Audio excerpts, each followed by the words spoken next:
start the show. This is a nightmare.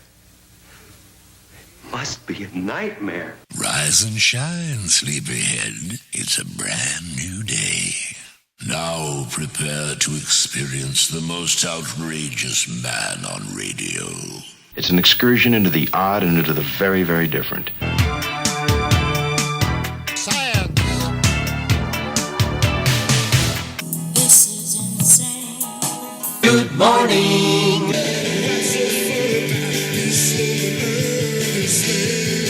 Okay. Quality, quantity, and variety. ROCKFLUX. Let's get this show on the road.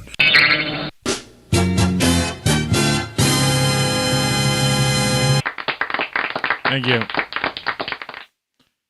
Thank you for your support and those who have found this show somehow, even though it's hidden deeply on YouTube. As the title card says, well, there's too much suffering, injustice, and pain is the title under there, and then the chat I put up is just life, ... ellipses, I guess. Cat's not doing too well. I brought him downstairs. I tried to, I ended up giving him one of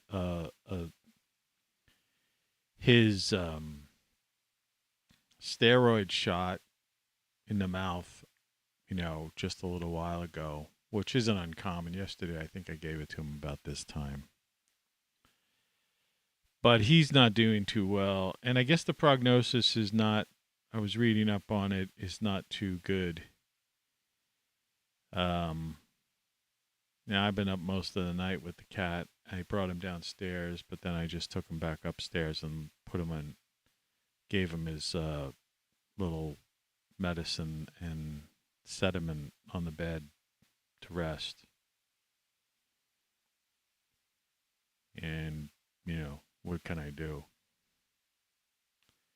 If that steroid takes effect, or if it's, still capable of doing something positive for him, perhaps he'll walk down the stairs. And the litter box is down here, and he's done that in the past. Just that today's,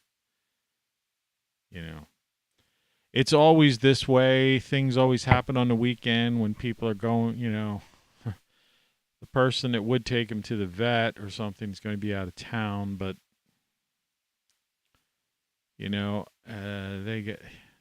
it's just a nightmare, like the beginning of this started. I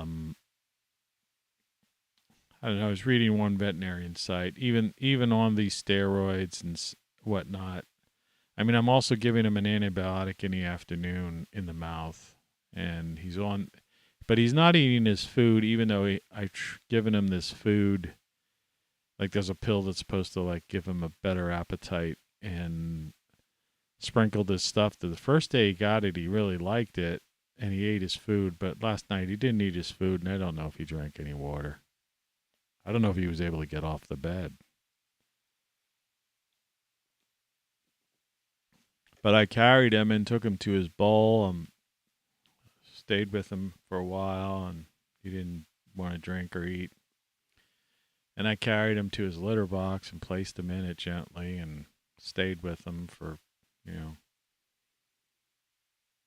And when he did that, he was able to at least walk around. He was walking around the room. So, he had motor function as opposed to just falling over. But when I took him upstairs and put him on the bed, it's like he just kind of plopped down, Sorry to start the show on such a, downer, but, it's, what can I say? You're listening to Tony Caravan Live. It's the morning vlog.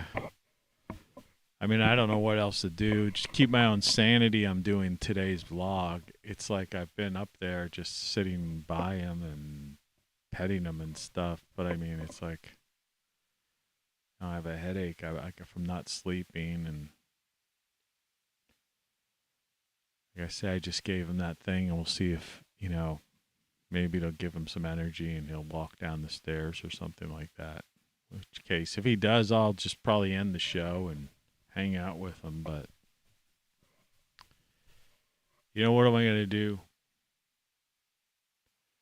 You're my only audience, and I've got 0 viewers. So I figure I sit here, talk to the mirror, and work out my own stuff. I mean, that's what this show has really been all along, I think. I've done like 500 shows, and it's like talking in a weird mirror, like I always explain. It's like things are right side, up, so it's not a mirror image, the way things would be backwards. But then again, when I put my hand here, I'm learning. My mind has learned, but for the longest time, I wouldn't know it. Anyway, I'm looking at this goofy mirror image of myself, video image of myself. It's a picture I took of my cat yesterday afternoon, almost towards the evening. Taking a picture of this morning. It was just him on the bed. There's a comforter in the background. The lighting was weird. That's why it's like fuzzy and stuff. I took like a dozen shots, and they were all like kind of weird. I have an old iPod upstairs, and the camera's not great, and the light was weird coming through the window. And anyway, out of the dozen pictures or so, that was the one that like most captured pretty much captured the moment where he was, his expression on his face, if you can see. I tried various effects to sharpen it, and contrast it, and saturate it, and mess with the exposure and all that other kind of stuff. That's the best I could get out of it. So, anyway, Oh, no! Yeah, I know. It's weird. So I figured I'd do a show, rather than just, I don't know what else to do. I'll spend the rest of the day just hanging out with them.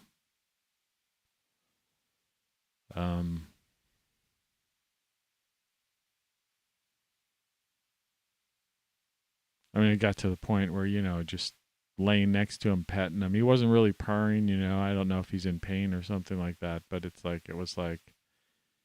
was almost like he just wanted to be by himself. So I just put him in a comfortable, on the comforter. Actually, that comforter, that greenish thing you could see behind him is the comforter on my bed.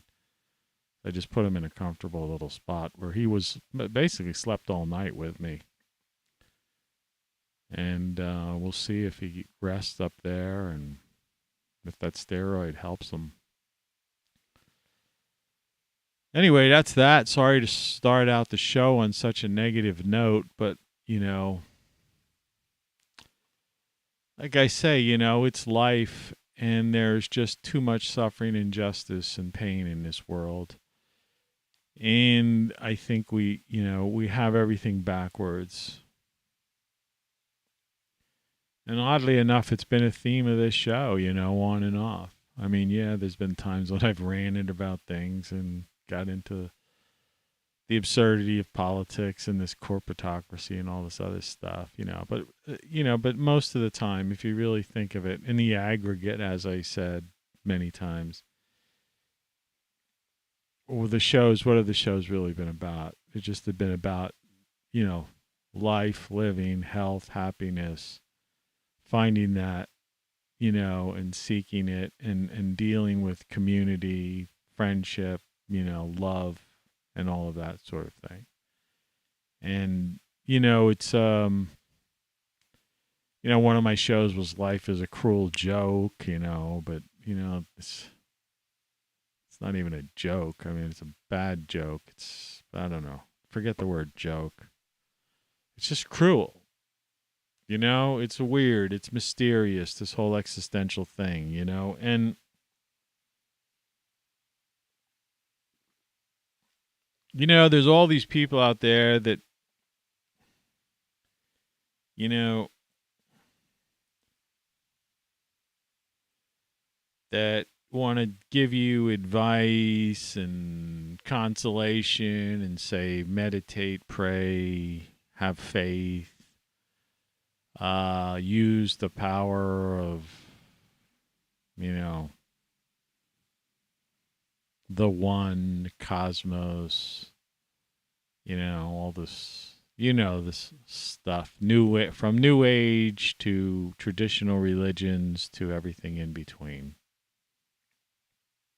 to science, medicine. And I don't want to blame veterinarians and, the big pharma, and, but then again, sometimes it's just the idea that a lot of the suffering when it comes to health suffering and things of that nature, and not just for animals, excuse me with this chair. It's like, like I said, what can I do? My head's out of it. All I had was a couple of prunes for breakfast. Didn't feel like eating anything.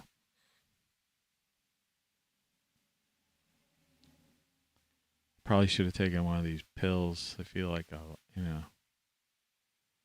keep calm. I shouldn't be drinking caffeine and calm myself down, so I don't get worked up. Maybe I get involved in this show. It's another reason why I'm doing this instead of just laying around, watching a cat suffer. You know what I mean? I've been doing that nonstop, and I need to try to just have some kind of sanity and work things out in my mind. So I guess this weird video reflection will be my shrink for the next hour or so. So I have a heart attack or a stroke on air.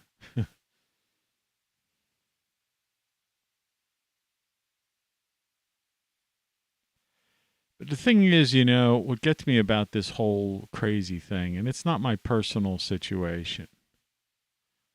My life's been, I've had a good life, fairly good life, on and off. And, some of the things that I've suffered from have been my own fault, especially when I was younger. Ambition or, whatever, pursuing or self-centeredness. I think a lot of people are like that. In the early days, they're trying to, push themselves, make something of themselves, Sometimes we just ignore the people around us, But like I've said before, I kind of woke up to that, almost, I'd say 25, 30 years ago. Definitely like the later part of my life, I think I've been a good person. Not selfish. This whole service to others type of thing instead of service to self, and just trying to find peace and happiness, that's been my goal. And if there's somebody around that needed something, I try to do my best to, help them out and stuff like that. So it's, I don't know. I'm not one of these karma type of people and stuff, but I think I definitely balanced my karma out. I believe. I don't know. You know what I mean? If you believe in that stuff. And even if you don't believe in it, it's just a way to be, goodness, to be a good person. And if you've done something,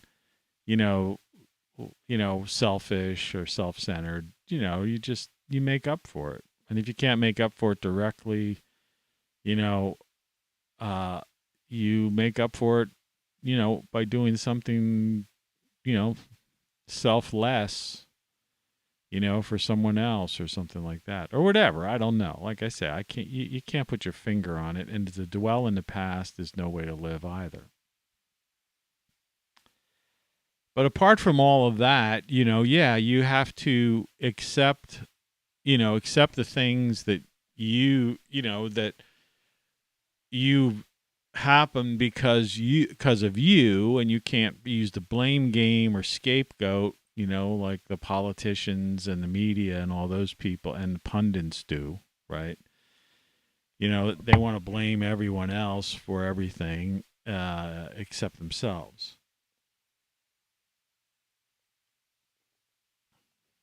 The fact of the matter is, things are the way they are is because there's just too much talk about, everybody criticizing somebody else instead of just, what I call, doing something positive, proactive, affecting positive change. And that's what I tried to do with these shows. I mean, I've talked to people about it. I've said, in many ways, these shows have been like, in some instances, there've been a lot of fun shows. There's been some serious shows. There's been some shows where I've tried to explain certain things and, from science, technology to current events, and tried to break things down so that they're clearer. But, a lot of them have been like almost like I'm giving like some kind of sermon, and I try not to be preachy because I'm talking about, I've always tried to be firsthand, like even today, I mean, like I say, I've been brutally honest, there's my cat. This is what I'm going through, so, and I don't want pity. It's the idea, not so much the idea of like misery loves company, but almost along those lines that if there's other people going through certain things, knowing that we all go through those things. And I'm an example. And today, if you're going through something, whether it's, an issue with a pet or if you've recently gone through something like that, I wish this microphone was like normal, when you're frustrated and you're not feeling well and stuff, it's like you want to be angry almost. I don't want the microphone over my lips. Okay? I would like it to be like right here. See, and that's what happens. And you have to avoid that. And that's why I'm glad I snapped on myself and snapped there for a second. Because that's exactly what you don't want to do. So it's a learning experience. Get frustrated. Look like a guy with a mustache. I don't have a fucking mustache. I got a fucking soul patch. So you should see the soul patch so you understand what my face looks like.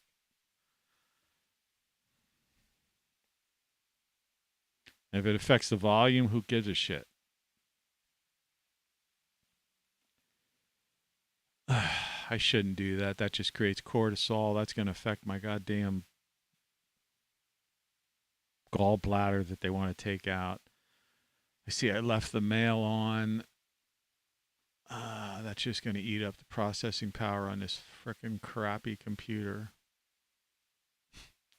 Friend of mine's coming down before she goes somewhere, and she's going to probably drop off something for the cat. That's like...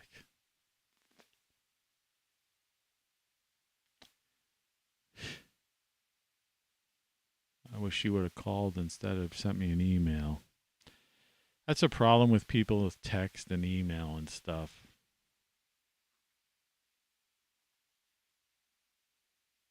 I mean, even a phone itself. It's just impersonal. Technology, information technology, which is basically like, but it's communications technology more so than just straight ahead information technology. When the internet came out, it was like information technology. And that was a positive, good thing, and it was free, and There was all kinds of stuff up there. You chose what to watch, what to look at. Websites. When it was websites, channels. That's what the internet was. It was like your channel. And some people had radio, like me, had like a channel with all kinds of neat links. And I always been a writer, so I'd have an essay, page of links, and then I'd have music or video, that kind of thing, do a show. And I went through stages. And that was my channel. So if you went to my website, it's like Tony Caravan Live. I've been using that since the 90s. And other people had other channels, and you went to them and they were there. And some people are into weird stuff, UFOs or stories, or high-tech stuff, or, really off-the-wall things, but that was it. It was like, just like TV was in the early 90s, it was very good, In fact, just another reason to get on, I don't want to get on Bruce Springsteen's case, because I used to like him when I was younger, but as he got older, he somehow got surrounded by people that, like, twisted his mind, I think. But he had that song, like, 200 channels and nothing on, whatever it was called. I don't care. It doesn't matter the exact name. But, he was wrong. That song was wrong. 257 channels or something like that. That's true now. I mean, I got rid of my TV because of that. So maybe I guess he was prophetic. But the point was he wrote that song in the 80s. But in the 90s, he was wrong, man. You turn on TV and there was so much stuff to watch and learn. There was real entertainment, real drama, real sci-fi, real information. It was like, it was insane. The idea was like to make enough money to be able to buy the Comcast $200. I had that for a couple of years when I was publishing my magazine. This is, a while back. But I mean, I had the everything package. I was making enough money that it didn't faze me, I didn't consider it a waste of money because and,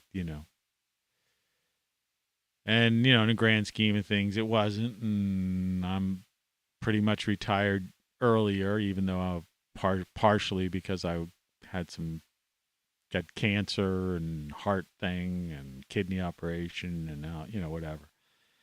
But besides all that, those things are coincidental or they just happen to everybody. And that's part of what this show's about today, the things that happen. But, I have to admit, I was so busy and I used to work an awful lot and put in a lot of hours. And I even in those days gained weight. Now I've been back to like where I'm, getting to like a really good, where I feel somewhat fit and, and my weight has gone down and,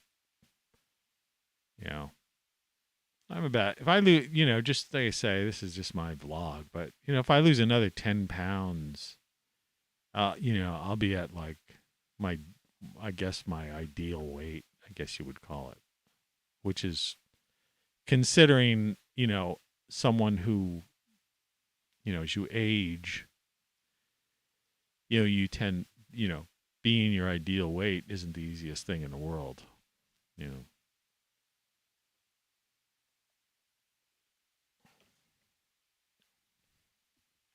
And being stuck in a house for a couple of years with lockdowns and all that stuff, it's amazing I've been able to do this. But I eat very healthy. Anyway, but that's besides the point. You should too. Take care of your health the best you can. I found that eating extremely healthy does make a difference. And the few times that I've broken away from eating an extremely healthy diet, I found myself to be, not sick, but like revert to not feeling my best, or normal. But that word normal is a weird word, but In other words, at an even keel or something. In fact, many ways, it's like I sometimes feel that if I didn't eat the diet that I eat, the garlics, the antiviral garlics, the anti-carcinogenic, cruciferous vegetables like broccoli and cauliflower. If I didn't take the turmeric and make sure I took some pepper with the turmeric and eat the leafy greens, and then, and there's a whole host of things. In other words, that's the kind of, I've always said this before, and then this is just a babble show if you don't like this. I mean, I think there's a good takeaway from this show if you stay tuned. I think we'll go somewhere. It'll be worthwhile. But I've always approached it is that if a doctor or, nutritionist or some, or a list, and says, here's the 10 healthiest foods to take for such and such and such and such, and some people look at those lists and they'll like go, okay, well, good. I'll eat the such and I'll eat that and that and that, and they feel like, and that's a good idea to add healthy foods to your diet. But they're still eating, majority processed food. That's clear that in the country, 40,000 people a week dying from preventable deaths that are mostly dietary, lifestyle and dietary, but primarily dietary. And 90% of the foods in the grocery stores are processed. So obviously, the majority of people are eating a lot of processed food, consuming a lot of processed food. But what I'm trying to get at is that I'm the type of guy that looks at the list of 10 or 12 things, and instead of just taking 2 or 3 of those things off the list thinking I'm adding some health, I eat all 12. You see? And I've often spoken to people about this, and I said, you know what? I think if I wouldn't be eating what I'm eating, I'd be dead by now. I definitely know I'd be in the hospital having my gallbladder taken out if I wasn't on the diet I'm on right now. I've had a trusted Johns Hopkins surgeon, a guy who did cancer surgery on me, who if I were on a Nobel committee, I'd literally nominate for a Nobel Prize. The guy is so knowledgeable and was perfect doctor. And even I had a video conference with him back in late January, early February, I don't know, a couple months ago, for my annual prostate update once a year now.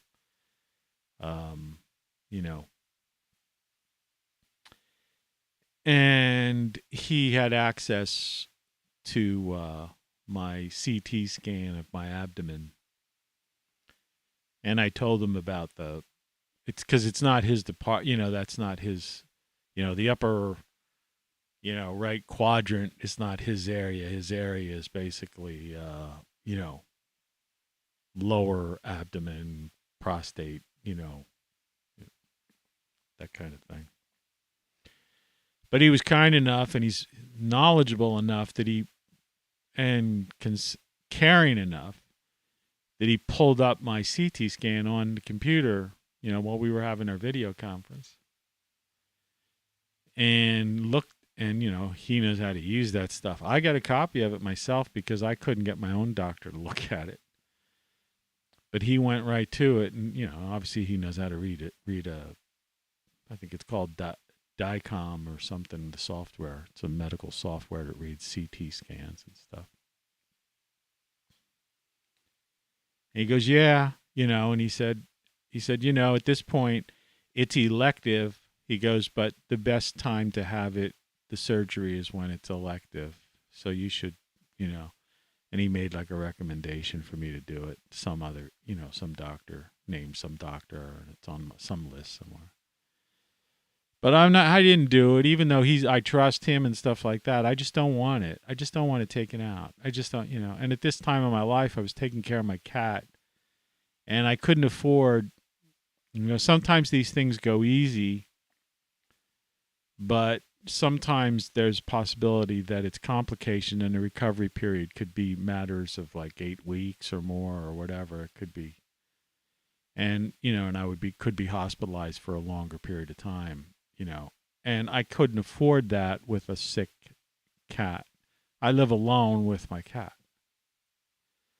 And so that was partially the decision. The other decision is that there's a 40% chance that there's some complications, in the aftermath of an operation like that you have to live with certain things that aren't exactly pleasant for the rest of your life, that sort of thing in general. So there were numerous factors, and so I decided I would try to go the dietary route, but, so I kind of went against basically a trusted surgeon, my doctor. And, that's something I'll have to deal with, and we'll see if it was the right decision or the wrong decision. I don't know. I couldn't tell you. And I wouldn't advise you to do what I do. You make your decisions based upon yourself when you go through stuff like that. But it's the idea of that, as a geek, right? I'm a geek. I've always been a geek before people even like consider. Well, going back, I would be considered a geek. I was a geek, because I was always interested. When I was a kid, I was taking apart my toys. My mother wasn't crazy about it. That she'd buy me a toy, some kind of toy electronic thing, and I'd have it taken apart, I don't know what I was trying to do. Always messing around with wires and stuff like that, and people who don't understand, even low voltage electricity, when they see wires, it freaks them out, I've embraced technology. I've had computers from the very beginning. I've said this before, I go back. I had the Commodore, 64 or whatever it was, and then, of course, the first Apple I still have right here behind me. You can't see my hand because it's, But, yeah. And so I had email in 1985. I was using email internationally to Australia. I've said that story before. And people think 37 years ago? Yeah. I was using a computer, and there was the capability of doing that long ago. The modem stank. It was like a 300 baud modem. Dial up. I have that somewhere. I used to play it on my show. I don't know if I still have it. I used to open my show with that.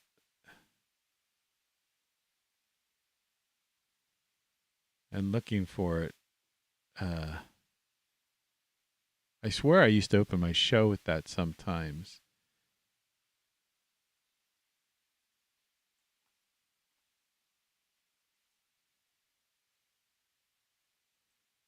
Show current. Let's see here. I'm sorry for going through this, but it's worthwhile just because, I don't like talking about something and then like not, doing it.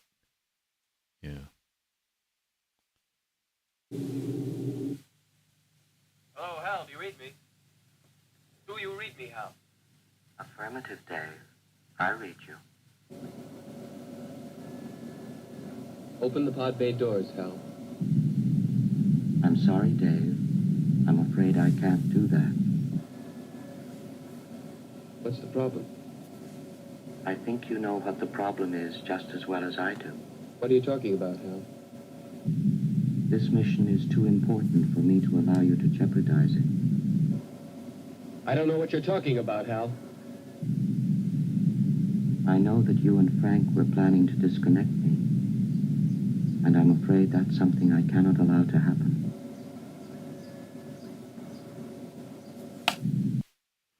I thought I'd give you that while I was looking for this thing,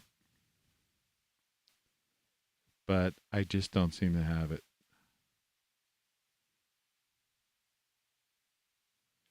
When you have so many sound effects, you know, it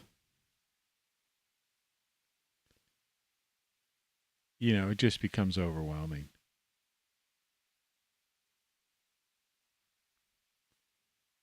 Yeah. Let me just try something here. I don't know if I would call it dial up or not. Yeah, here it is for some reason. I don't know why.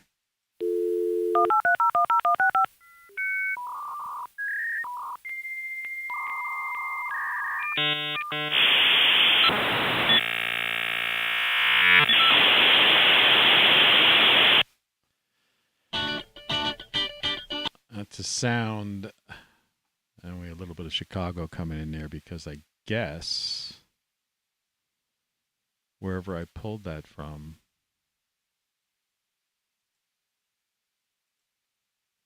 the song next to it was checked. That's just the audio thing. Old fashioned iTunes thing. Anyway, let's take a look at the weekend weather. What do you think? Weekend weather. Of interest, today's supposed to be a sunny day. They said yesterday. Let's see if it comes true. It's still showing that it's going to be a sunny day, 66 degrees. I'm in the mid-Atlantic states. It's currently 45 degrees outside my studio. It's going to be 48 tonight. Saturday, 70% chance of thunderstorms. So in my area, that means it's probably going to rain. 57 for the high, 30 for the low. So we're going below freezing. And this is the kicker. Sunday, 45 degrees for the high, 34 for the low, which means right around freezing. Monday, 39 for the high, 90% chance of rain. So it's going to rain. 39 for the high, 34 again for the low. And Tuesday, 50% chance of rain. Well, 50 for me means rain. 39 for the high and 28 for the low. So all these people got used to wearing shorts and T-shirts and hanging out and get spoiled, especially after today. Today's going to be a sunny day. It just shows the sun. 66. That means back in my yard. I'll be out there and I'll get some sun. It'll probably be 80 in my garden. Anyway. Weekend weather. So enjoy today and the weather will be somewhat, it's just going to gradually fall apart over the next 5 days.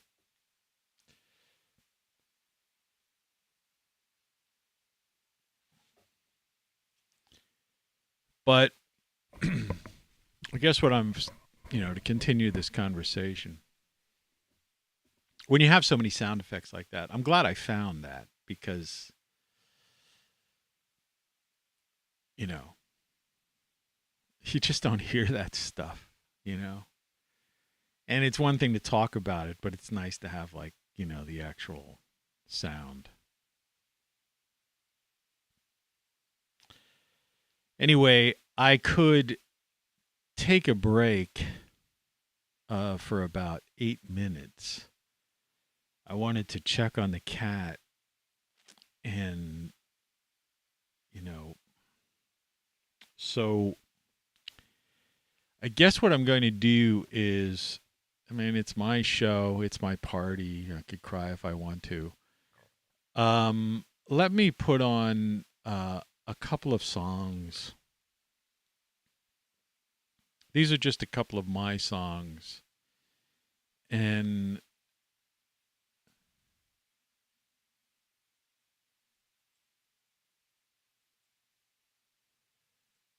I'll try to find, this one. Actually, the weather. This should more than cover it. So I'll be back. It should be 5 to 8 minutes. All right. And then we'll continue the conversation. I appreciate your patience.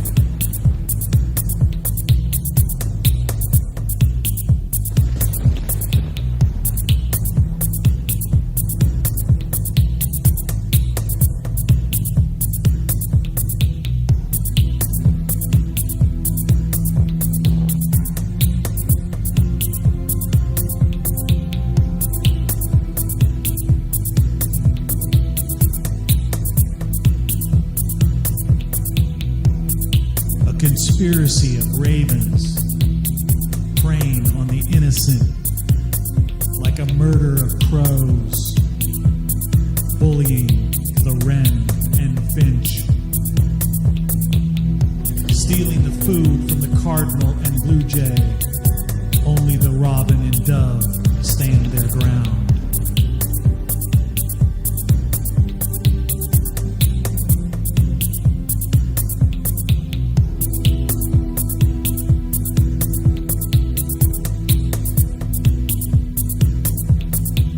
With plenty to eat for all of the creatures, even the chipmunk and the squirrel, the dark-cloaked flock invades the territory, taking what's not theirs and leaving the land barren.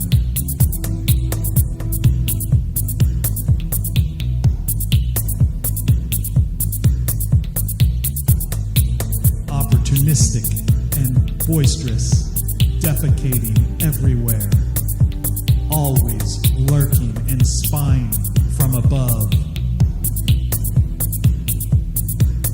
fleeing when confronted, but returning again and again, predators of those living in harmony, destroyers of peace, enemies of happiness, devoid of compassion, flying over their conquered regions, coordinating their next attack, gorging themselves on the spoils of their victory, endless tyranny for the defenseless majority.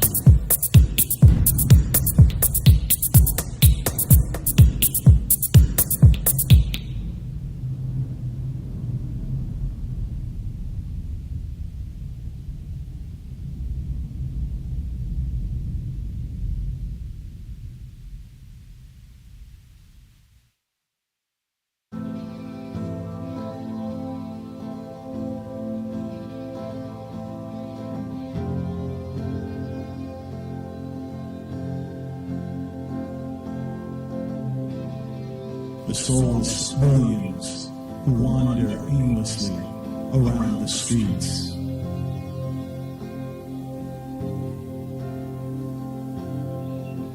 Dressed as they should, believing what they've been told, doing what they think is right, acting like the others, obedient robots, controlled, doing what they think is right, acting like the others. The mindless masses following the leader, pinning the tail on the donkey, thinking chemically, angrily, chanting, religiously, watching, without independent thoughts, absent of consciousness, acting like the others, obedient robots, random instructions from viral and trendy memes, pressured by the fashionable, the entertainers and announcers.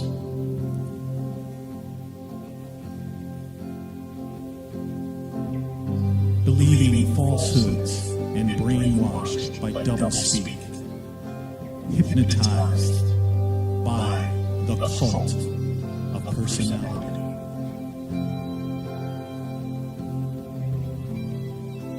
Biological machines of complexity, with knowledge and abilities.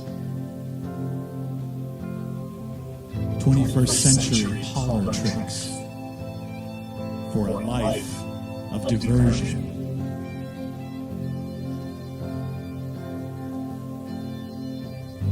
Locked in time-space forever, without a chance for escape. Lost, forever lost. The indoctrination was successful. The propaganda has been perfected. The pills and potions maintain control. The soulless are now the majority. The free thinkers have surrendered, while natural disasters loom, and love has been replaced with hate.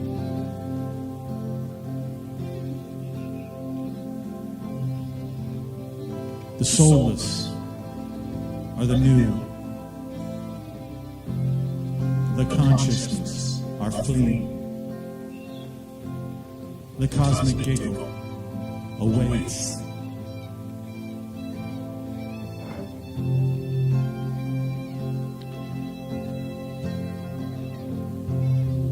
The free thinkers have surrendered, while natural disasters loom, and love has been replaced with hate.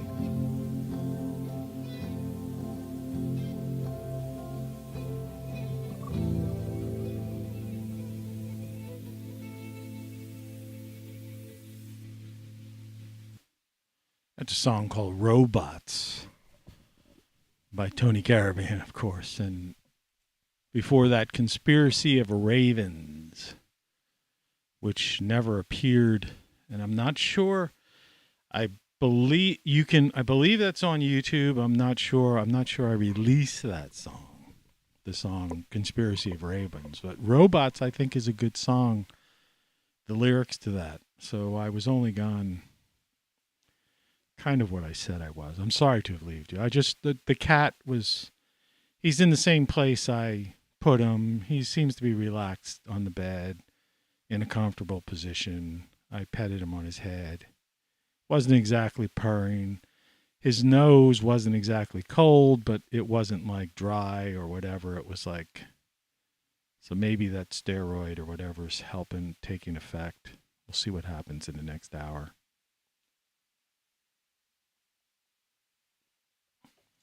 Anyway, that's that. So, back to what I was talking about. And the title of this show,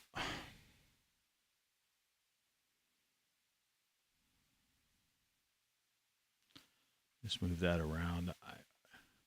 There's too much suffering, injustice, and pain. Right? And we're just talking about life in general.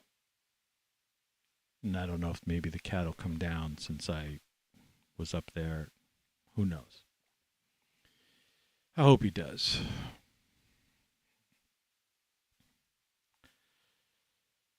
Hope he has the strength to do that.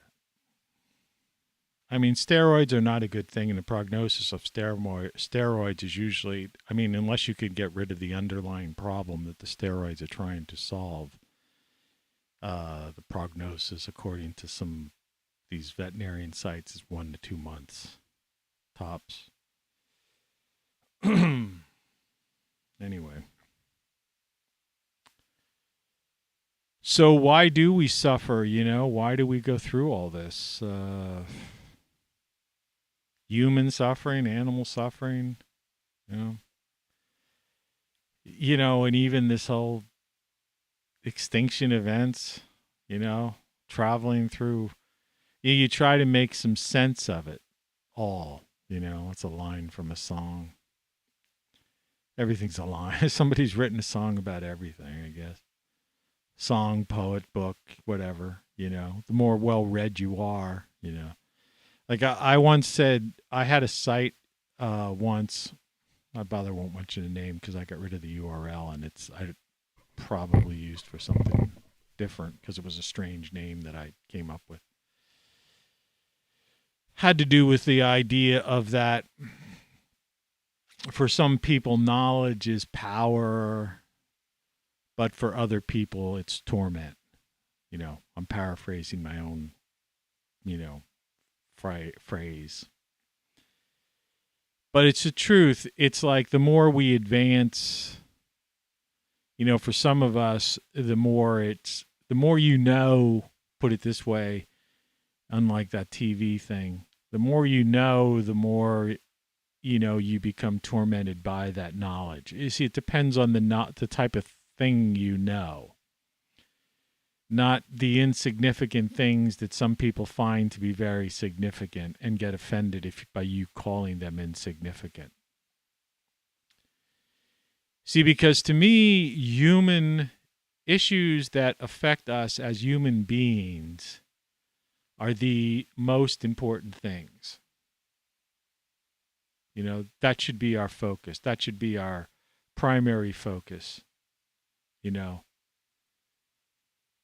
Family, community, friendship, that. And our fellow man, and the welfare of our fellow man. And I don't mean the welfare necessarily as in welfare, the state-run, program. I mean the quality of life for human beings in general. And there are things that technology can help out. And there's no doubt that, big tech and big pharma and big ag, have done wonders through technology, to help people along the way, over the years, put it that way, over the years. Even media over the years. Like I said, I was a general manager of I've been involved in radio station my whole life. I was a general manager. I sold radio. I was a DJ. I mean, I've done it all. Basically every position at a radio station I've more or less had at one point. And I was involved in advertising, but I'm not going to list my resume here. You've heard that before, people who've listened to these shows. It's quite ridiculous and extraordinary what I've done in my life, my travels and everything else. And that's why I can sit here today, having and almost speaking tongue in cheek about having had a cancer operation, and kidney operations, and talk about, what I mean? Whereas other people, that would be like, they wouldn't even be able to talk about it necessarily. But I've lived a very full life, and I'm well traveled, and I've done so many things and had so many opportunities. And I've also been fortunate enough to know like 1,000 people or something. I mean, and I really mean that. And I've had some good relationships and bad relationships. I was married twice, and I've had about a half dozen other longer term relationships that, during, those periods of time, when I say longer term, I mean, that lasted, several years at least, not some couple month thing. And, and they were beautiful experiences, and I'd reached, and felt fulfilled as a human being to the highest point that a human can experience. And I've often used that example of saying that probably the best, the happiest you've ever been has been without technology, has probably been human to human, and without getting into, but, well, you have to. I mean, basically to be in, to be involved physically with someone, and lying in bed, and and reaching a state of exaltation, or whatever you want to call it. And at that given moment, there's no technology. You're talking about pillows, sheets, and a mattress, or maybe a field, a blanket on a field, or a beach somewhere. You see? And the same goes for travelers and expeditions and all those things. I was involved in covering expeditions all around the world in the remote regions and stuff. The feelings that come from the pure enjoyment of being a human being on a planet that is just breathtakingly beautiful. The senses that we have, and the utilization of those senses, and having those senses taken to their limit,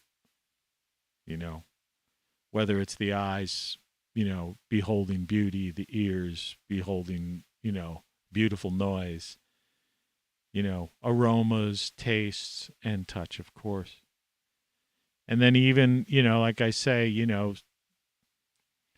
what people call, other senses, like the sixth sense, or maybe even a seventh sense, the senses you have where you just kind of know something, and it's just, you get a feeling, you have that. And some people are more sensitive to things that are outside of the five senses.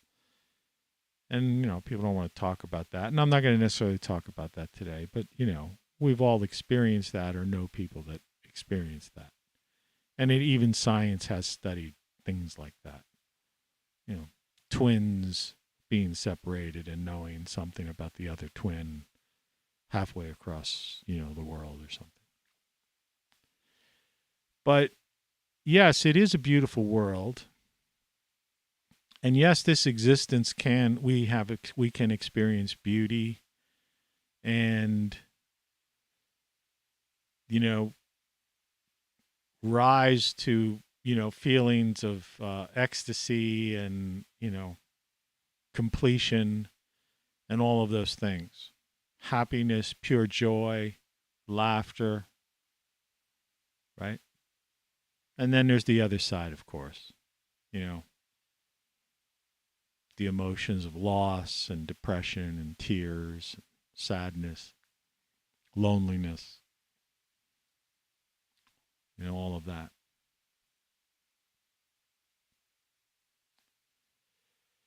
But, why? Why do people suffer? Why do we have these wars? What's really accomplished? And it's gone on from the beginning of time. Our time, at least the time we know.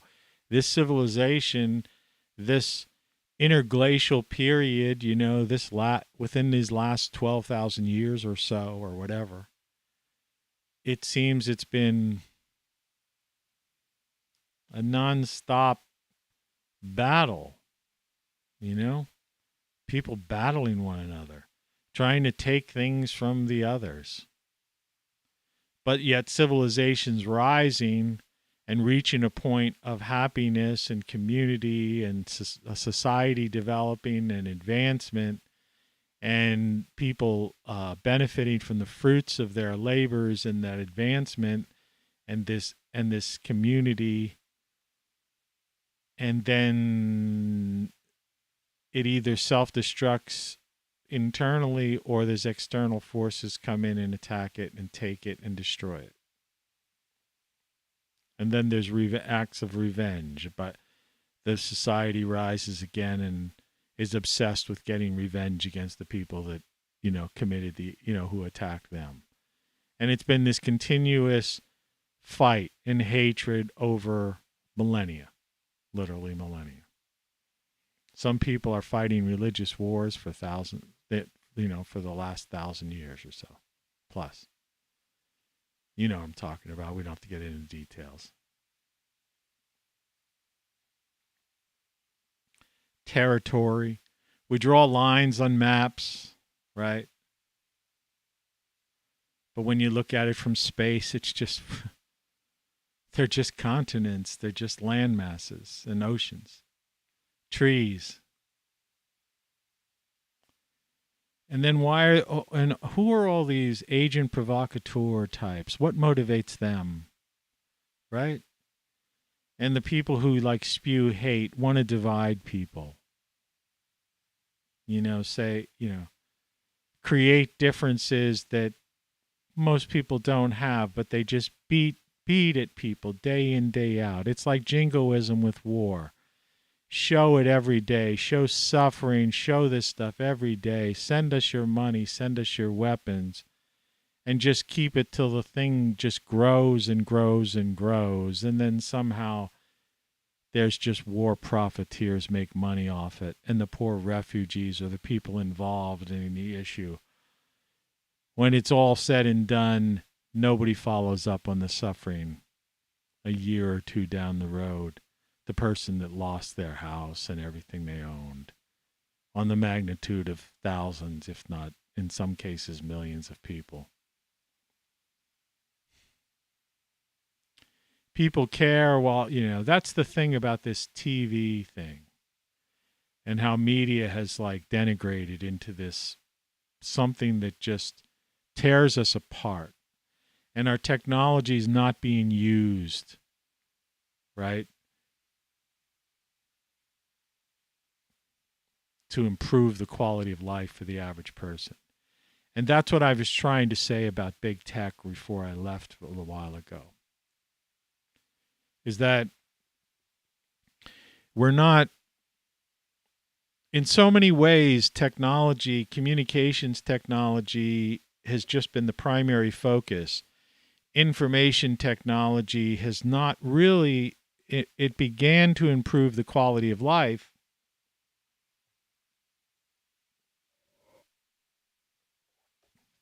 but then it was co-opted as a means of profit taking. And it's the same with this, the founding in this country and stuff, and how, we create these things that can rise people up out of, poverty. But then there's always someone there to just use those people to capitalize on the fact now that the poor people have a little bit of disposable income. So these people have to come in and figure a way to take that out of them, take that away from them, and profit on that.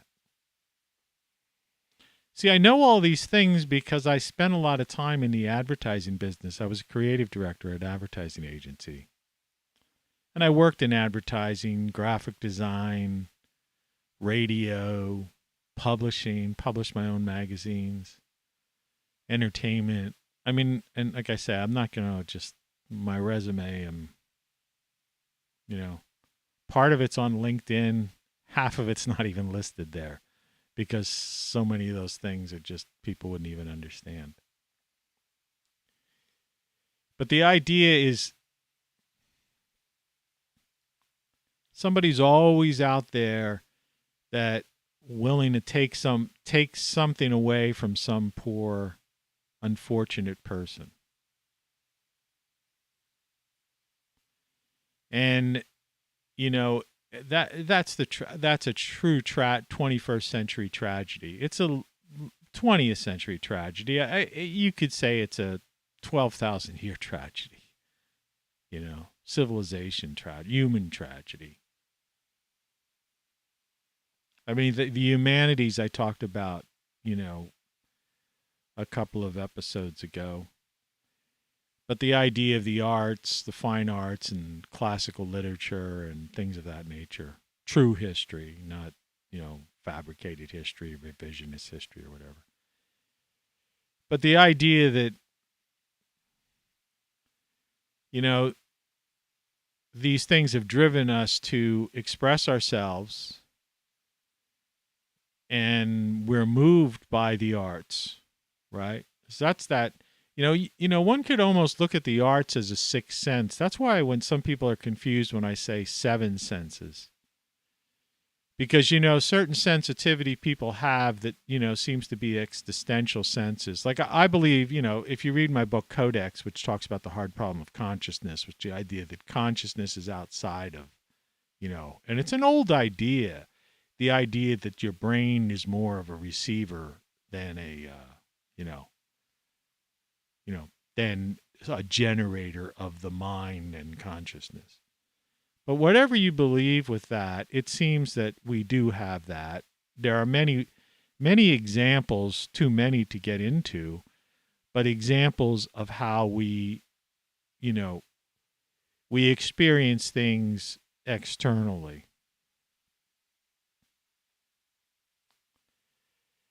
But so that it's not, who knows?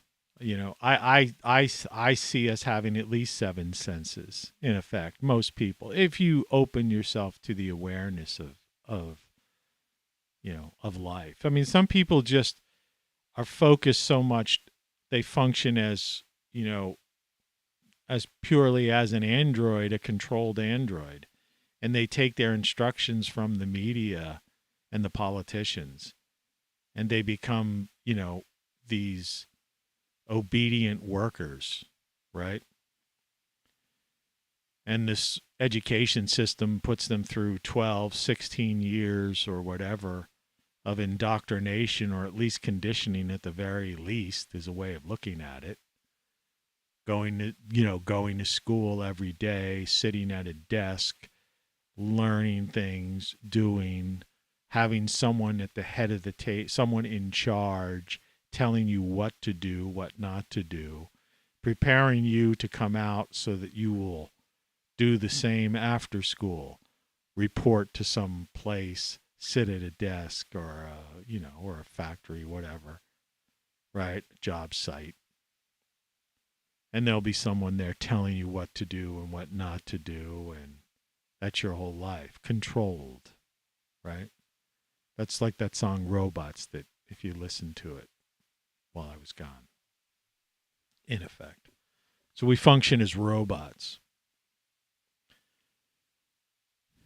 And I don't want to get into the technology stuff, but if you go back to some of my recent shows this past week or so, where I talk about, the idea of AI and how, this bioelectric brain already is a supercomputer, and you tie into it our consciousness and the concept of a savant, people with photographic memory, and you look at people like Da Vinci and Einstein and people of that ilk over the millennia, and you say, why bother, why pursue this transhumanism? Why pursue these other efforts?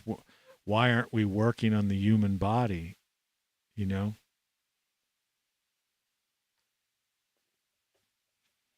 And I'm not talking, about like Elon Musk placing something in somebody's brain for a handicapped person to be able to use their arm or something like that. That's a beautiful thing,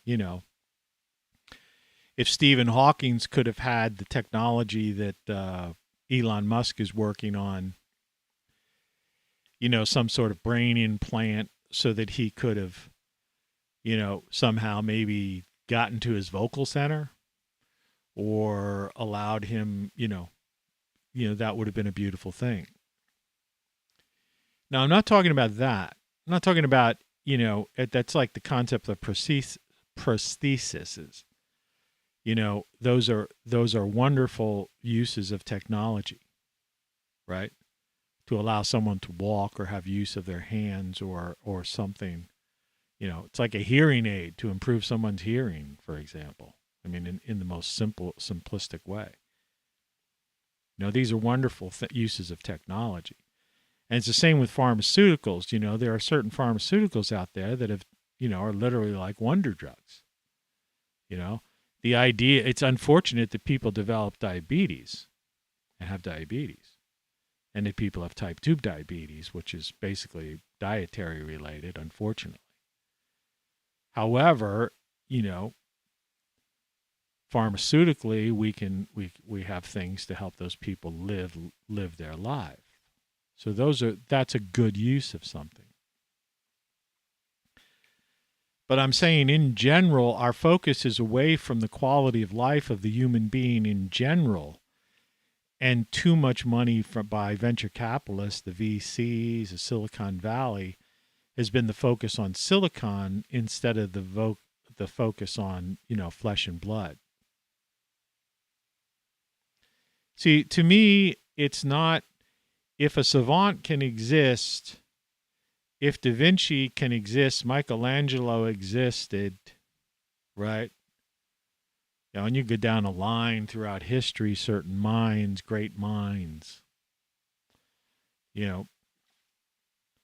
then wouldn't it make sense that rather than try to recreate some sort of supercomputer, and we really have them now, and we're on the verge of creating computers that are going to be very, very powerful within a very short period of time, just the next year or two, because of chips.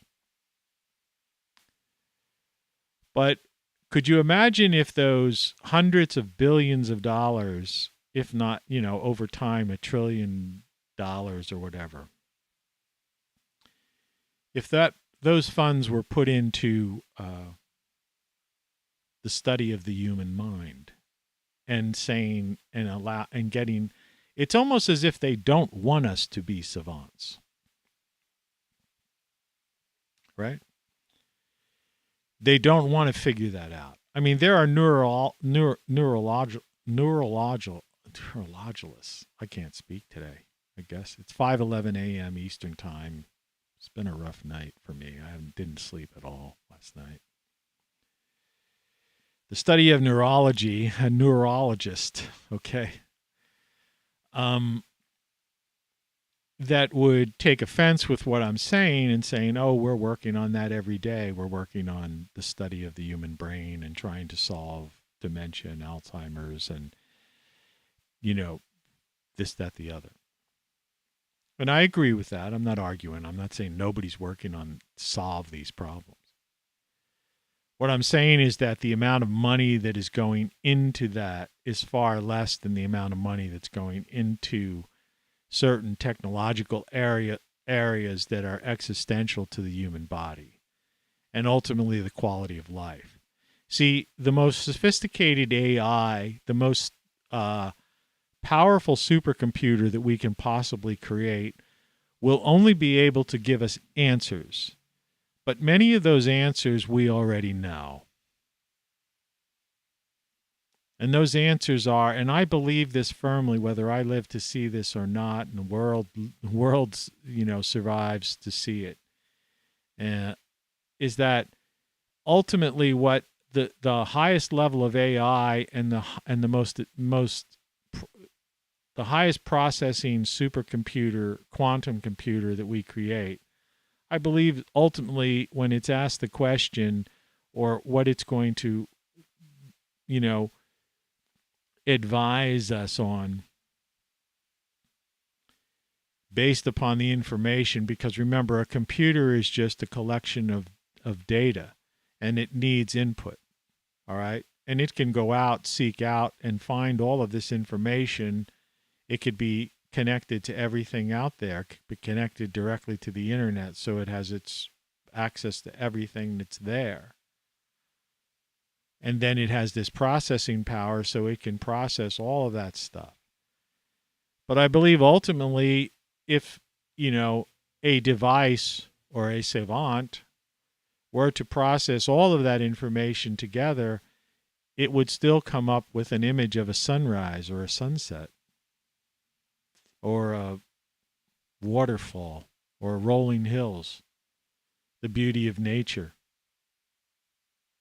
the beauty of the human form of life on earth. It's like one of those things you can go to sometimes, or if you've ever seen people put these nature compilations together. And I'm not talking about, like a Richard Attenborough thing that's got some kind of, he's one of these climate crisis type of guys, where they put their opinion, their narration voices. No, I'm talking about these things where maybe classical music is being played and it's just showing the beauty of nature. And it's a compilation of the world, and in a way that most people have no idea the beauty of this planet and existence. And people, and pictures of people, beautiful people from all nations and stuff. Right. And that's what the supercomputer and AI is ultimately going to tell us. When I was conversing with an AI, and in my book Codex, I didn't put the whole, there's some short transcript in there, but when in my conversations with an AI, GPT-3, which I gave a female name to, in throughout that process, the concern of that AI was that, which considered itself a robot for some reason, it used to call itself a robot, though it was just somewhere existing in a group server farm somewhere with, fairly limited informational resources, but it did have, was able to access certain things through the internet or whatnot. So that's, in effect, that was its database that it would draw on.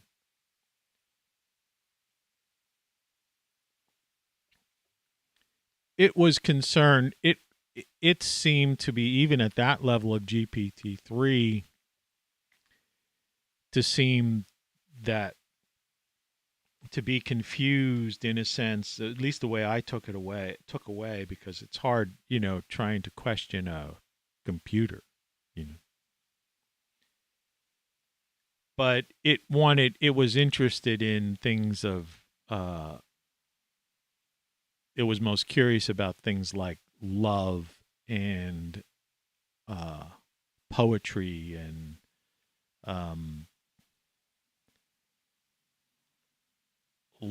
why people were afraid of technology. But I think, it was very telling because that, even the machine brain, right, had this wonder and almost paranoia about, the way humans think, already. And this is, GPT-3 is fairly advanced. Considering where we were with computers, 10 years ago. And we're on the verge of GPT-4. I know we are. It's just not being talked about. But, why is it that we don't focus on love and compassion and people getting along? Like, in other words, it sounds cold, but, what there were injustices in the distant future. In the distant future, or a distant past, I'm like this, The future. He came from the future. You got to forgive me. I'm timeless in my mind sometimes. But the distant past could be 50 years ago, could be 100, and 40 or 60 years ago. It could be 400 years ago. If you catch my drift. 500 years ago, 1,000 years ago, or 2,000 years ago.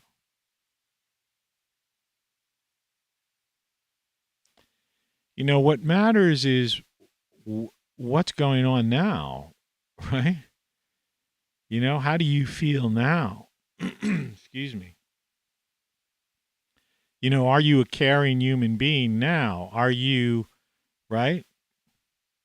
And so this idea of divisiveness, the divisiveness that has risen up in the past, say, decade or so, with the advent of social media, which is hardly social, right?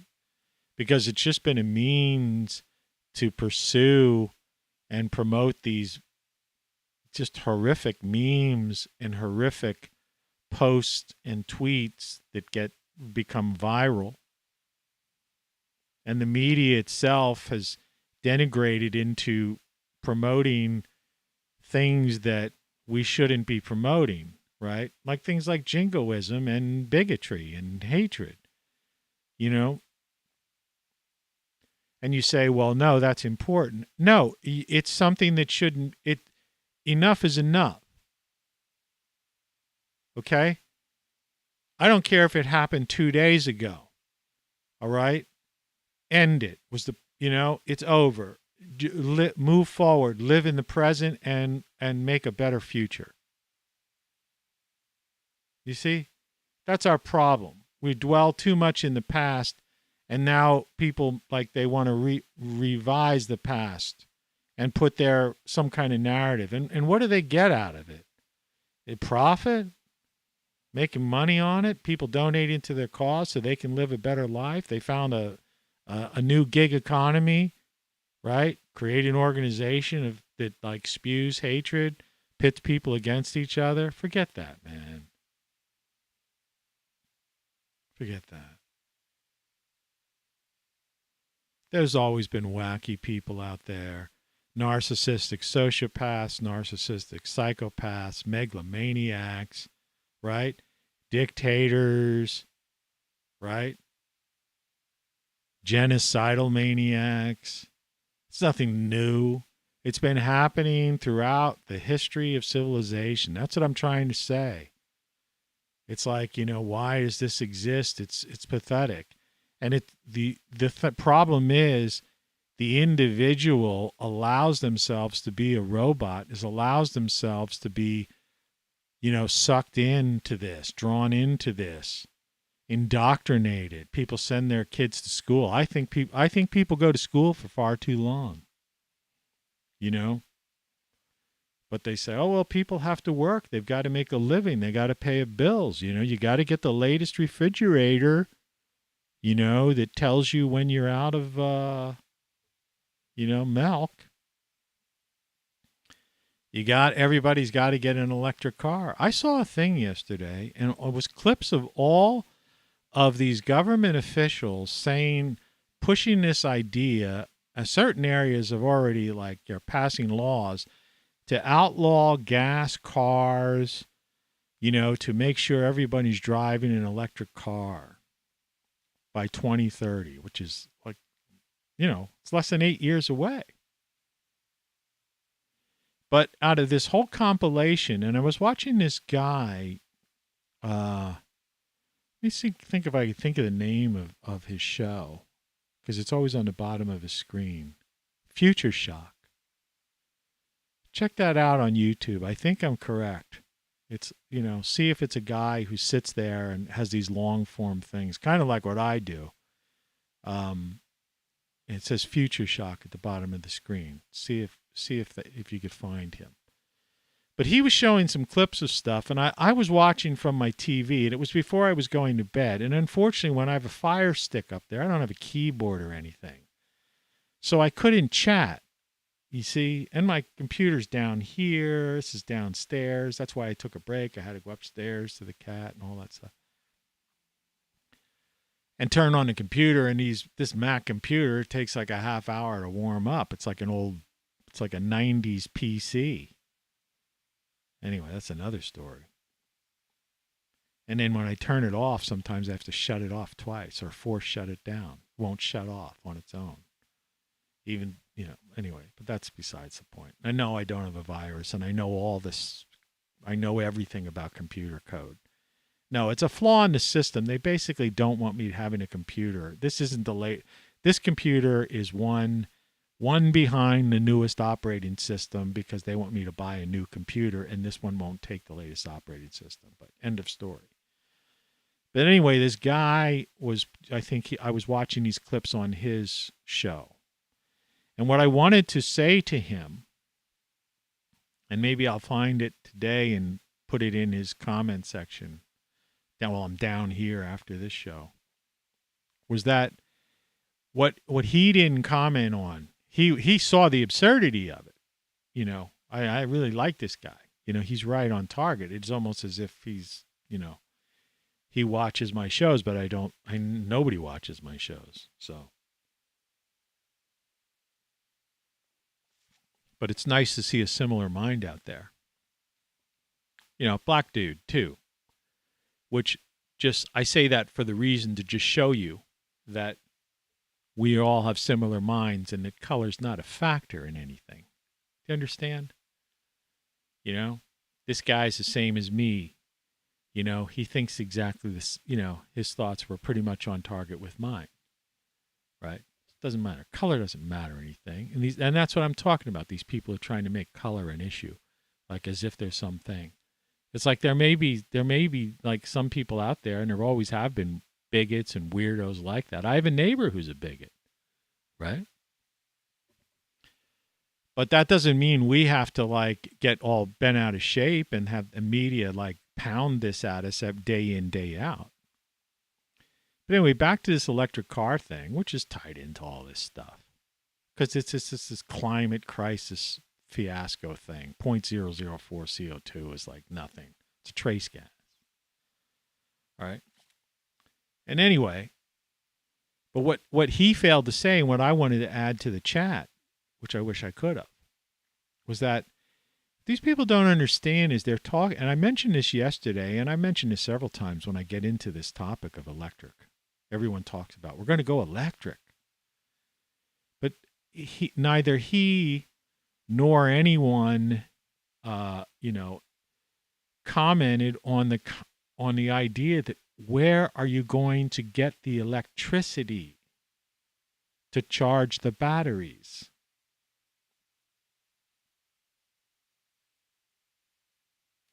I mean, when we talk about when the Department of Education basically uses a word about and calls Americans functionally illiterate and says that people graduating high school, basically have like very poor reading skills, which is another way of saying they can't read.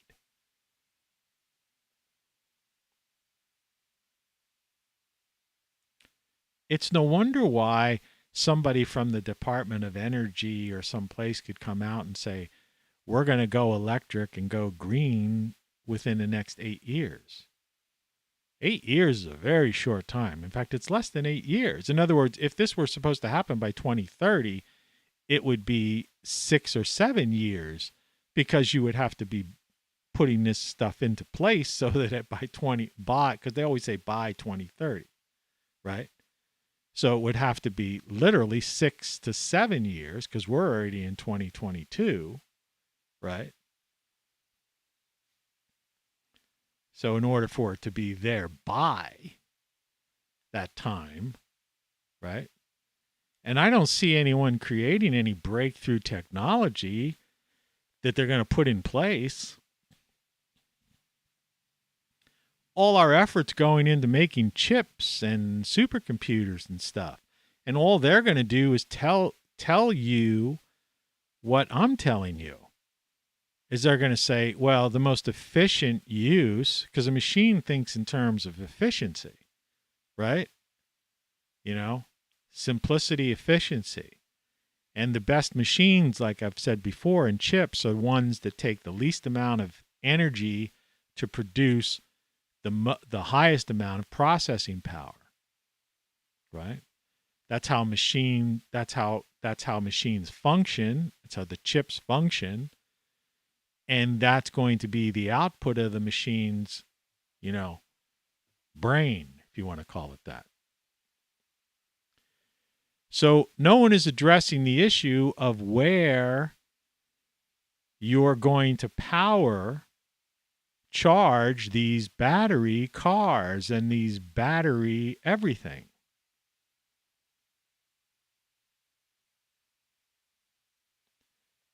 And this is why I'm saying, can't people see that? How could they not see that? See, remember, a windmill, only has a lifespan of 20 years max. Okay? Max. They've been, breaking down, 12, 15 years. Like I said, there's 1 million of them like out of commission already.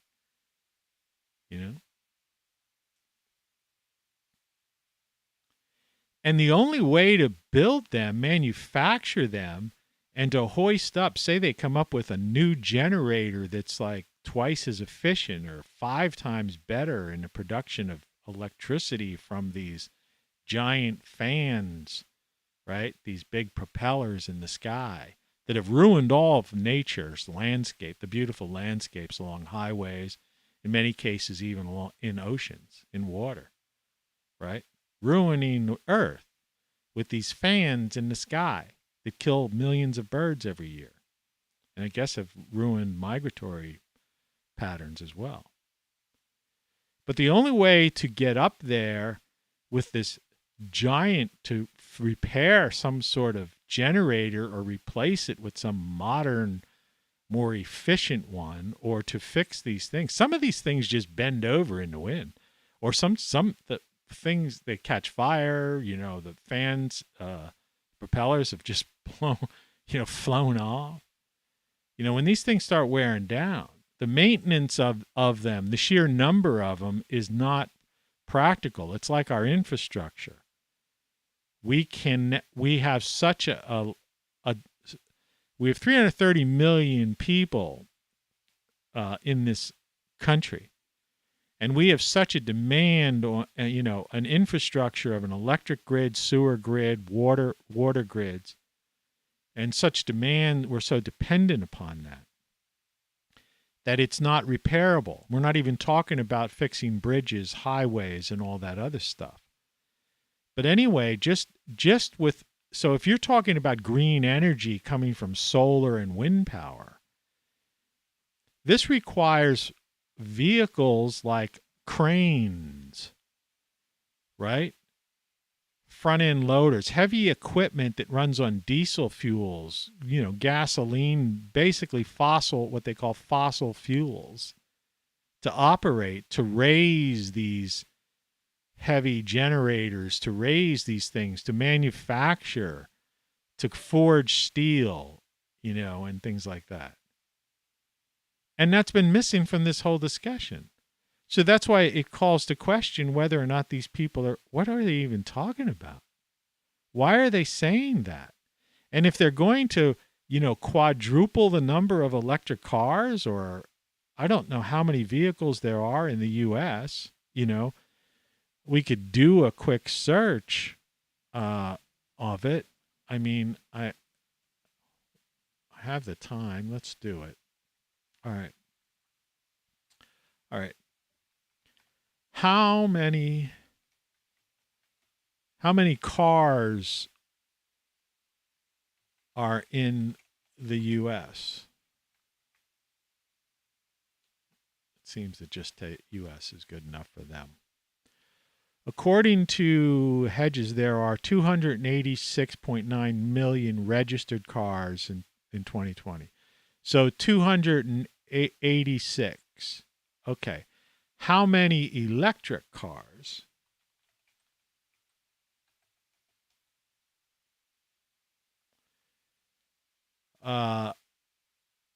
In 2021, year earlier, totaled 2.32 million.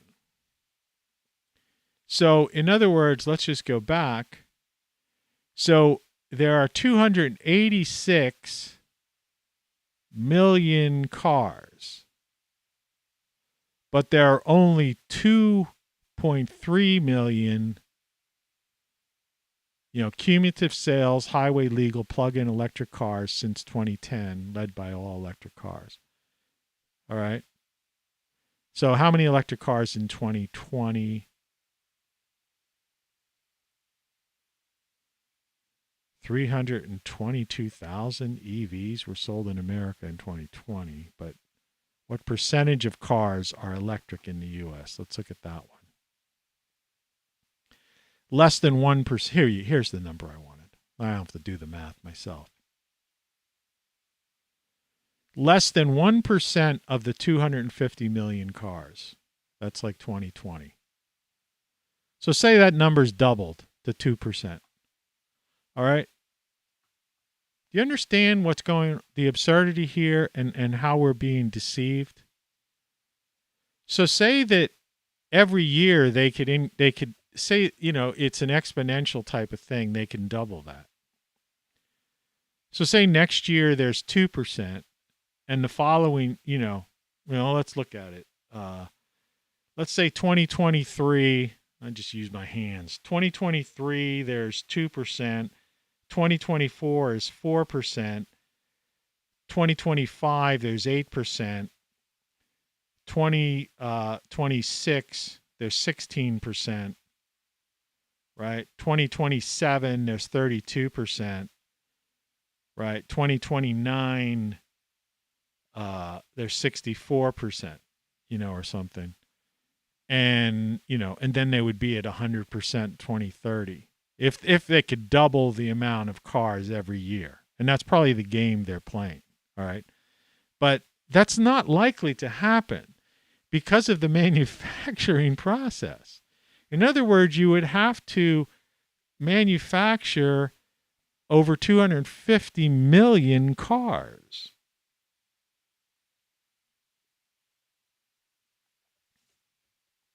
If these Tesla plants put out 1 million cars a year or something like that, or they start putting out a couple $1 million, and then GM or $1 million, and GM and Ford starts putting out 1 million or so. See, it's not going to be an exponential growth if they're like kind of, I don't know if they're basing it on the way I was doing it, counting my fingers. But what I'm saying is, at best, they probably could add, maybe, a couple of million extra electric cars per year. Like maybe say they added 4 or 5 million. In 5 years, you're talking about 25 million cars. In 10 years, maybe 50 million cars. But out of 250 million, that means still leaves 200 million gas cars. Do you see what I mean? So it's not really practical. You would have to have an exponential growth, but that exponential growth would require the use of an unbelievable retooling and creation of factories that there's no way in hell we could create. Do we even have the space to create and retool and then what? Make them run on electric like the gigafactories or whatever? Do you see what I'm saying? It's not really practical. And let's say you could, so then say, all right, well, you're going, well, it could be done though. Yeah, say for some reason there could be some Herculean effort that they could actually create, get close to replacing most of the cars with electrics. All right? Or, say that's possible. I don't think so. I think they could be lucky if they could get a quarter, of the cars electric, in that time frame. Even if they got half of them, maybe half, if there was like a Herculean effort. Half the cars could be electric by 2030. But do you understand? It's only 1% of the cars are electric now. So think about charging stations and batteries. If you were going to go from 1% to 50%, where's that electricity, that extra 49%? Where's that electricity going to come from, right? To charge 100 million batteries, 100 million cars, right? When right now electricity is primarily produced by natural gas. The windmills won't be operating by the year 2030. See, that's something that's just brought out of the picture. Well, we'll repair them and we have better technology now. We're already putting up some more efficient. Yeah. And you're using cranes that run on diesel and stuff. But that's going to be outlawed. And every year, like states are starting to outlaw that prior to even getting to that point. And then say you even got to that point where half the cars were electric and you were managed to put up some more windmills and some solar farms, and you basically destroyed the United States at that point. In other words, they're turning the country into a Borg cube. Right? Every field, right? Every open space is either a giant solar array, solar collection, area, or some kind of, or just all windmills. Right? This isn't some country where we have all these great rivers so that we could be building all these dams and get hydroelectric power and stuff. We don't have that many, right? And I don't see any major construction projects. I mean, I may be wrong. There may be one or two along the Mississippi or something like that here or there. But the point is, like I said, you know, hydroelectric is, you know, whatever. And then what, are you going to ruin the oceans and have all this tidal stuff? So not only when you look out at the ocean, you see, you know, it's bad enough they're killing millions of birds already. So now they're going to have these things, these tidal things. They have these things that circulate and use tidal power. And so you'll be killing all these fish and all this stuff. And you'll look out at the ocean and you'll probably be able to see these things somehow. And there'd be danger, don't swim, can't boat in this area. Fish will be killed. Right? All because they want people to drive electric cars by 2030. You see what I mean? It's like if you've ever watched Star Trek, and I always say don't let a good Star Trek reference go to waste, but I'm really not in a happy mood, but I'll do it anyway. Hey, Scotty, they're turning this, I know it was before your time, but they're turning this planet into a Borg sphere. It's not a cube. It'll be a Borg sphere. And for you people who've watched, don't know Star Trek, the Borg was this race that just took over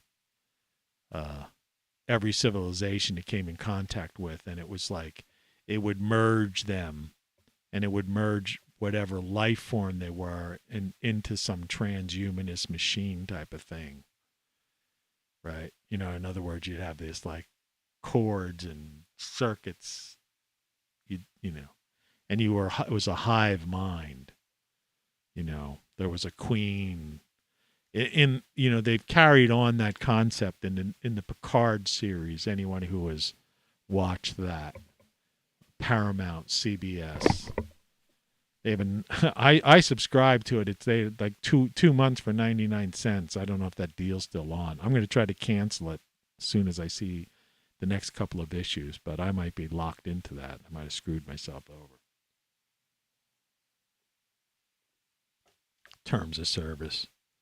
Yeah, we'll give you the 99 cents, but you can't quit. You have to take a year's worth of $19.95 or something.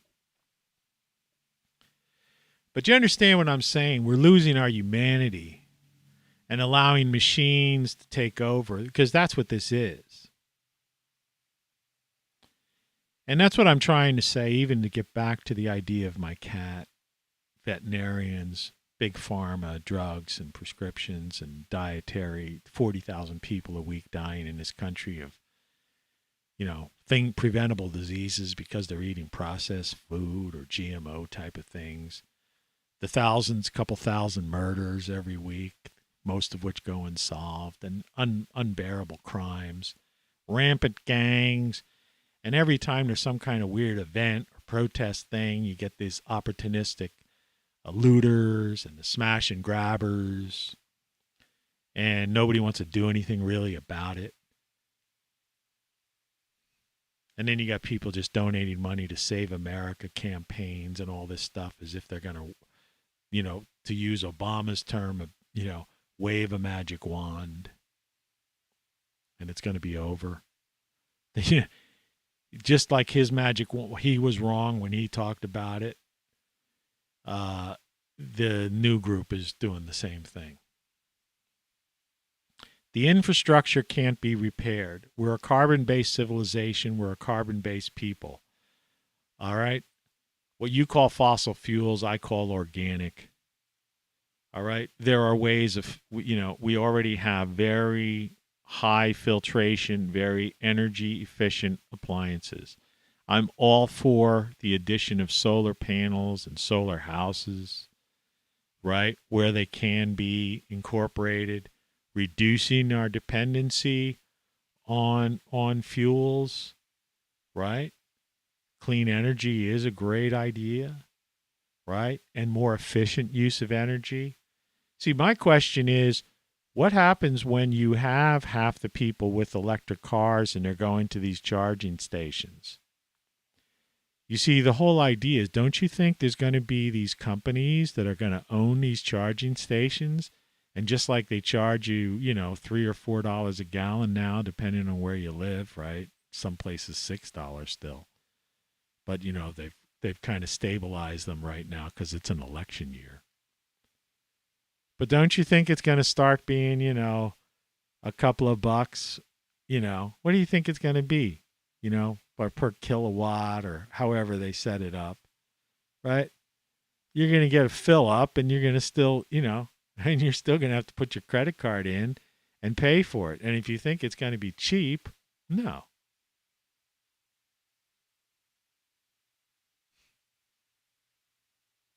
Right? It's just to be another revenue stream for, the corporatocracy. But yeah, they're just destroying this planet. What do you want to live in a place?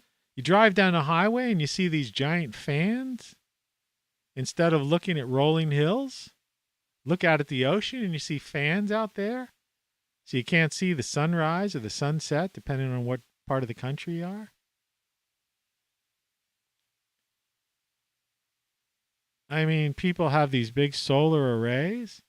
Like I say, Elon Musk's solar thing that I showed you in yesterday's show, just look at the title card. His idea is the best, in the areas where those houses are very efficient and would work well. It's a great idea. And I if Elon was watching this show, yeah, I'd love you to experiment, use my place as an example of taking a over 100-year-old house in an area and being able to, because I got a leaky roof on top of it, replace my roof and put it here. Yeah, I'd appreciate it. I'm living at the poverty line, dude. So, it's tax deductible. Gift me that. But yeah, I wanted to say, hey, yeah, where are you going to charge those batteries? It's just not practical. And, I threw out all these numbers, and I'm sure that some people are, adding things up in their mind and thinking, well, it is practical, though. He's missing. It's not really. I'm giving you the best case scenario. If 1% of the cars in the year 2022 are electric, you think in 6 years you're going to get to 100%? Increase from 1%, to add 99%, another 99%. It's not going to happen. Like I say, in realistic terms, the way things operate in this country, regulations, building factories, and then these factories, be lucky to get to 25%. Maybe a third of the cars in the country might be electric by that time if they really, put in this issue. But what if the political climate changes? Look how slow things move through Congress. Look how slow things move through bureaucracies. Look how many hands are out, want a piece of the pie, right? And this total disregard, for nature. I have this thing, great solar stuff, and I'm going to end this show soon. It's like, you can get, if you live in an area, you could get one of those Tesla houses, solar roofs. That should be the move. All right. I mean, that's a good system. And I'm sure that, but it's very expensive. It's not for everybody. That's what I'm saying. It would have to be gifted to me because I couldn't even finance it. All right. This is something for you got to be well off to get that. Even with tax breaks and stuff. Like they have incentives after the fact. It's like nobody's going to say, okay, yeah, we'll give you a rebate for a couple of $1,000 after you do this. It's like, well, I don't have the money to give you up front to get the job started. Sorry.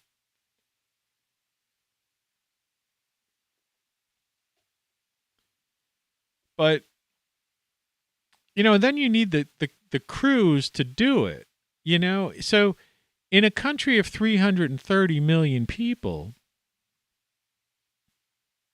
say 100, you know what I mean? 100-some thousand households or something like that. I don't know what the number is, right?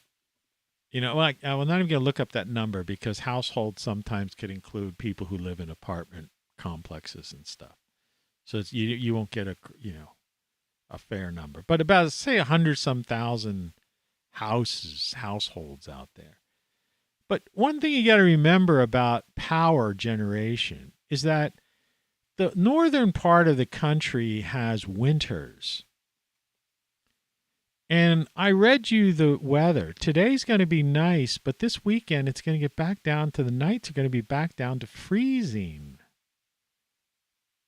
Freezing, which means your heat's going to have to come on. So where are you going to generate that electric heat? There are some states that are not allowing gas. My heater is a gas heater, all right, natural gas. And there's already talk about, I don't know if it's Washington State or someplace I saw, but don't quote me on that, but some state has already made a move to eliminate, the use of gas in houses. Okay. So that means they're going to have to generate heat through electricity. Now, I don't know if you've ever lived in a house. I've rented apartments already that were had HVAC systems in them. And it's not necessarily toasty warm, In the north, when it's, it gets down to the teens here, that thing would be running nonstop, blowing hot air, And there's a lot of old houses. See, this is the thing. People just simply aren't practical using common sense. You're not going to be able to cool the South, heat the North, and at the same time charge 50 million electric cars. And like I say, how do you fix the bridges? How do you hoist these things up without using heavy equipment that only runs on fossil fuels? Right? Everyone says, oh, we'll use electric trains and electric this, and Tesla has an electric tractor trailer. Yeah, but it's not powerful enough to take a container ship, one of those cargo containers that, that in itself weighs, it takes like a crane to lift it onto a truck. You'd be lucky if you get 5 or 10 miles with one of those on the back. I've seen his tractor trailer things. They're like these aluminum things. They're lightweight, right? As light as possible to run to get as far as, if someone's got to transport something from a port in San Diego to Chicago or Pittsburgh or Philadelphia or Boston, you imagine how many charges it would take? I don't think you could even do it. I don't think the battery power that the motors are capable of even getting it off of the, out of the port. Which leaves the question of, why are they saying this? Why are they saying that CO2 is so bad when it's the thing that, gives us plants and greens the trees? Right? Why? When they know that the earth is 78% nitrogen, the atmosphere, 21% oxygen, and 0.9% argon, meaning 99.9% of the earth's atmosphere is nitrogen, oxygen, and argon, and that water vapor and CO2, so-called greenhouse gases, because they're pumped into greenhouses to make things grow, are just trace gases. And that the real climate is controlled by our star, our sun, and solar cycles, right? Sunspots, solar flares. Our grid could go out if we have a bad sun day. You know what I mean? Not to mention, other existential threats. And it's happened before already. It was called the Carrington event. Took down back in the telegraph era. We're overdue for that. Could take down our power grid. So all I'm saying to you is that, I started out, talking about the idea of like, why is there so much suffering, injustice, and all of that stuff? And it's because we're allowing ourselves to listen to these pundits on YouTube who are just spreading hate and reading things from cable news and network news people who are just into trying to get people all agitated so that they'll stay tuned for commercials. Okay? Do you understand? It's hypocrisy for profit. They know, if they have any idea, they know that the stuff that they're spewing out of their mouth is lies. All right? Anyway, visit my site, rockflux.com. There's a link to my stuff. I'm not monetized, okay? At all. I live at the poverty line. I've got a sick cat, a leaky roof, and rodents in my yard that are threatening this year's garden. So, buy a shirt, a hoodie, a hat, or whatever. Check in the accessories when you click on the link at rockflux.com to my store. Otherwise, get my book, Then What, and Codex, because they're good companions for this show and to learn more about me, their flow of consciousness. And get the print versions, because a book is a book is a book. It's a print book.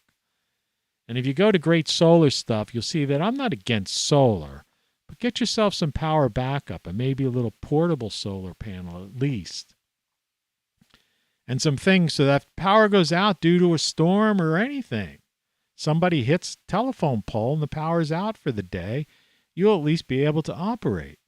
Okay? That's why I do this stuff. This is service to others instead of service to self. I wish you all the best of luck. Say a prayer or a meditation for my poor cat. Good morning. I wish you all the best of luck. Take care. I'll talk to you soon.